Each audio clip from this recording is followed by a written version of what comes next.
आप देख रहे हैं भारत की बात खबर अयोध्या से। वेद प्रकाश गुप्ता नगर विधायक ने गिनाई उपलब्धियां, नगर निगम को मिली 351 करोड़ रुपए की सीवरेज योजना की सौगात। अयोध्या विधायक वेद प्रकाश गुप्ता ने सर्किट हाउस में प्रेस वार्ता के दौरान कहा कि भगवान राम की जन्मभूमि अयोध्या आज विकास के नवीन युग में प्रवेश कर चुकी है। उन्होंने बताया कि अमृत 2 के तहत 351.4 करोड़ की लागत से नगर निगम की सीवरेज योजना पार्ट 2 के तहत 27,000 घरों को जोड़ा जाएगा। इस परियोजना की लागत 351 करोड़ रुपए है, जिसमें 4 पंपिंग स्टेशन बनाए जाएंगे। इसमें टेंडर की प्रक्रिया चल रही है। इसके साथ में अयोध्या अम्बेडकर नगर मार्ग में बाकरगंज बाजार में लौह पुरुष सरकार वल्लभ भाई पटेल स्मृति द्वार व अयोध्या गोंडा मार्ग पर पेट्रोल पंप के पास अटल वाजपेयी द्वार का निर्माण कराया जाएगा। लौह पुरुष सरकार वल्लभ भाई पटेल स्मृति द्वार की लागत 16.57 लाख रुपए आएगी, जिसके तहत 9.42 लाख रुपए की प्रथम किश्त अवमुक्त की जा चुकी है। अटल बिहारी वाजपेयी द्वार की लागत 17.17 लाख आएगी, जिसकी प्रथम किश्त के रूप में 10.302 लाख की धनराशि अवमुक्त कर दी गई है। अयोध्या धाम में फटिक शिला पार्किंग का निर्माण व पर्यटकीय सुविधाओं का विकास का कार्य, रामपथ व धर्मपथ पर मिस्टिंग फैन का कार्य, राम की पैड़ी पर आरती घर व पर्यटन विकास का कार्य, लता चौक की दाहिने तरफ। इसके साथ नगर निगम क्षेत्र में 17 सड़कों का निर्माण प्रस्तावित है।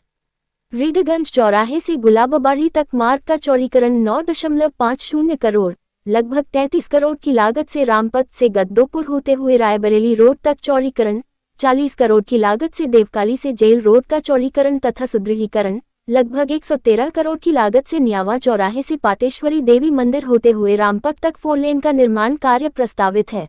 देखिए, आज सम्मानित मीडिया के पत्रकार बंधु, चैनल के सम्मानित पत्रकार बंधु सबके साथ और हमारे साथ हमारे महानगर के जिला अध्यक्ष कमलेश श्रीवास्तव जी, हमारे चारों मंडलों के अध्यक्ष, हम लोगों ने आज प्रधानमंत्री जी के कार्यकाल के 11 वर्ष पूरे होने पर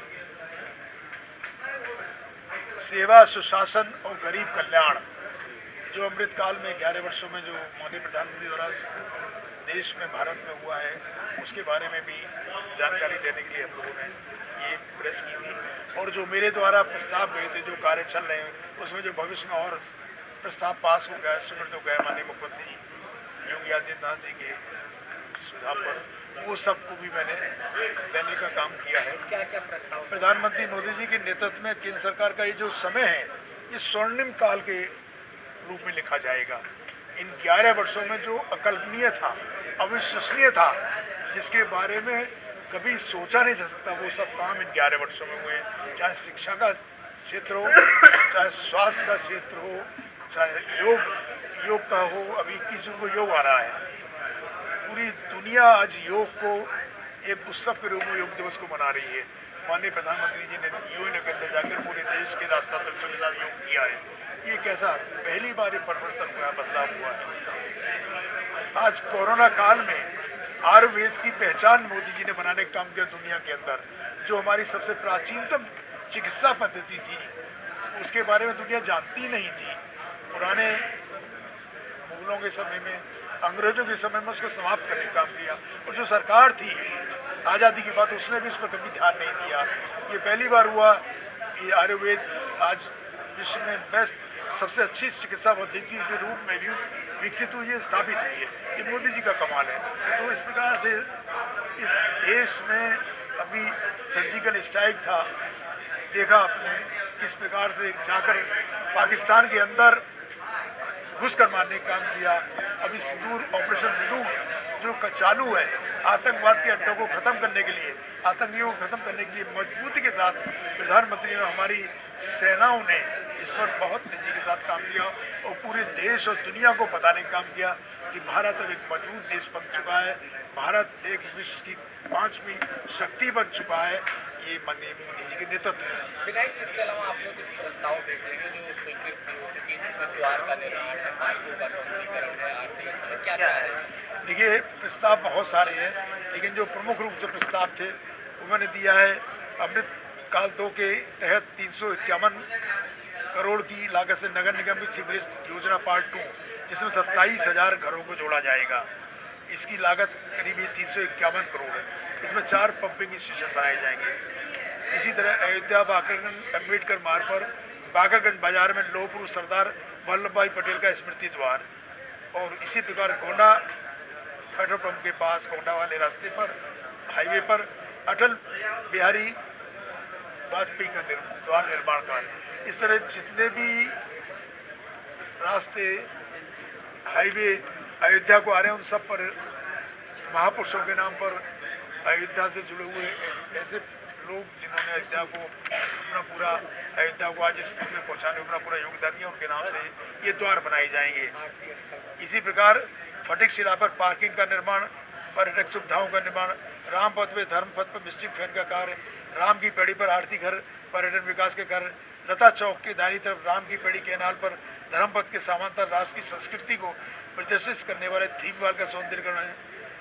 इसी के साथ ही 17 सड़कों का निर्माण प्रस्तावित है। नगर में रीडगंज चौराहे से गुलाबबाड़ी तक का मार्ग चौड़ीकरण 9.5 करोड़, लगभग 33 करोड़ की लागत से रामपथ से गद्दोपुर होते हुए रायबरेली रोड, ये रामपथ को रायबरेली रोड से जोड़ने का महत्वपूर्ण एक रास्ता था। इसको चौड़ीकरण और इसका बनाने का काम हो रहा है। 40 करोड़ की लागत से देवकाली से जेल रोड तक चौड़ीकरण, सौंदर्यीकरण, और 113 करोड़ की लागत से न्यामा चौराहे से पाटेश्वरी मंदिर होते हुए रामपथ तक 4 लेन का निर्माण। ये कैंटोनमेंट से जाता था, हम लोगों ने कैंटोनमेंट से भी इसकी एनओसी ले ली है और ये भी बनने जा रहा है। इस प्रकार से इस नगर को भी अयोध्या धाम के साथ साथ अयोध्या कैंट को भी सजाना है, सुंदर बनाना है, और यहाँ के अयोध्या वासियों की सुविधाओं के अनुसार से उन सब व्यवस्थाओं को और पूज्य संत महंतों के आशीर्वाद से उनके सुझाव को भी हमने लाने का काम किया है। इसी तरीके से रामकथा पार्क में नवीन पर्यटक आवास गृह, क्योंकि बहुत सारे लोग आते रहते हैं तो रुकने की दिक्कत थी। अभी जो हमारे पास था वो छोटा पड़ता था, एक नया नवीन पर्यटक गृह रामकथा पार्क में बनाने का काम शुरू हो गया है। गुलाबबाड़ी पार्क का सौंदर्यीकरण है। गुप्तार घाट पर यात्रियों की सुविधाओं के लिए बेंच प्रकाश की व्यवस्था और राजघाट के निकट एम्पी थिएटर एवं फूड कोर्ट का कार्य। इस प्रकार से सब कार्य अयोध्या को सजाने का, संभालने का जो माननीय यशस्वी मुख्यमंत्री योगी आदित्यनाथ जी का संकल्प है, उसको हम पूरा करने का काम कर रहे हैं अयोध्या में विधायक के रूप में। और मैं अयोध्या वासियों को, यहाँ के पूज्य संत महंतों को हृदय से उनके चरणों में नमन करना चाहता हूँ कि मुझे अयोध्या में विधायक के रूप में सेवा करने का अवसर दिया, और तब दिया जब प्रोग्राम का दिव्य भव्य राम मंदिर बनना है और अयोध्या विश्व स्तरीय नगरी बनना है।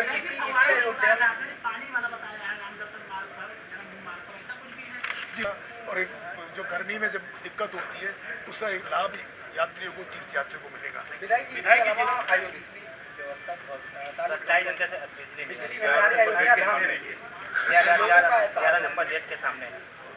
देखिए, बिजली की व्यवस्था मैंने भी बोला था कि हम लोग बेहतर कर रहे हैं, लेकिन अब जो काम चल रहे हैं उसमें कहीं ना कहीं ब्रेकडाउन लेना पड़ता है, थोड़ी दिक्कत आती है। लेकिन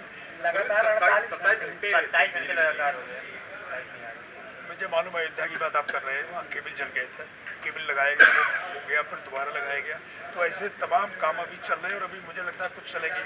लेकिन माननीय मुख्यमंत्री जी ने संकल्प लिया है इस प्रदेश को 24 घंटे बिजली देने का, लाइट देने का, वो निश्चित रूप से उसमें कहीं कोई संदेह की बात नहीं।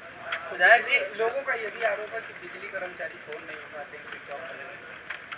देखिए, अब ऐसा है कि इसमें हम लोग सुधार कर रहे हैं और बहुत सारी चीज़ें भी चल रही हैं।